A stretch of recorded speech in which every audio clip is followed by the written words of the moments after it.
നമസ്കാരം. National broadcasting news India news update. വിഭജികയുടെ മരണം കേസെടുക്കാനൊരുങ്ങി കേരള പോലീസ്.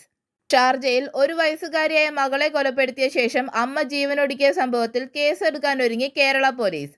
ആത്മഹത്യ ചെയ്ത കൊല്ലം കേരളപുരം സ്വദേശി വിഭജികയുടെ മാതാവ് ശൈലജയുടെ പരാതിയിലാണ് കുണ്ടറ പോലീസ് കേസെടുക്കുക. ഇന്ന് തന്നെ ശൈലജയുടെ മൊഴി രേഖപ്പെടുത്തുമെന്നാണ് വിവരം. അതിനുശേഷമാകും കേസ് രജിസ്റ്റർ ചെയ്യുക. സമഗ്ര അന്വേഷണം ആവശ്യപ്പെട്ട് ശൈലജ ഇന്ത്യൻ എംബസി, കേന്ദ്ര വിദേശകാര്യമന്ത്രി, മുഖ്യമന്ത്രി, MP, DGP എന്നിവർക്കും പരാതി നൽകി. കോട്ടയം SP വിഭജികയുടെ മാതാവിൽ നിന്ന് വിവരങ്ങൾ തേടി. ഭർത്താവ് നിതീഷിൽ നിന്ന് പീഡനമേറ്റതിന്റെ ചിത്രങ്ങളും ശബ്ദ സന്ദേശങ്ങളും വിഭജിക മരണത്തിന് മുൻപ് സമൂഹ മാധ്യമങ്ങളിൽ പോസ്റ്റ് ചെയ്തിരുന്നു. ഇവയൊക്കെ ഡിജിറ്റൽ തെളിവായി പോലീസിന് നൽകിയിട്ടുമുണ്ട്. ഭർത്താവിന്റെയും ഭർത്തൃ വീട്ടുകാരുടെയും പീഡനം സഹിക്കാത്തവയാണ് ആത്മഹത്യ ചെയ്തതെന്ന് വിഭജിക ആത്മഹത്യാക്കുറിപ്പിൽ പറയുന്നുമുണ്ട്.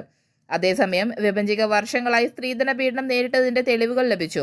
സ്വർണത്തിന് പുറമെ 2.5 ലക്ഷം രൂപ വിഭജികയുടെ കുടുംബം പണമായി നൽകിയിരുന്നു. നിർണായക വാട്സ്ആപ്പ് സന്ദേശങ്ങളും ലഭിച്ചിട്ടുണ്ട്. കൂടുതൽ അപ്ഡേറ്റ്സുകൾക്കായി കാത്തിരിക്കുക. National broadcasting news India.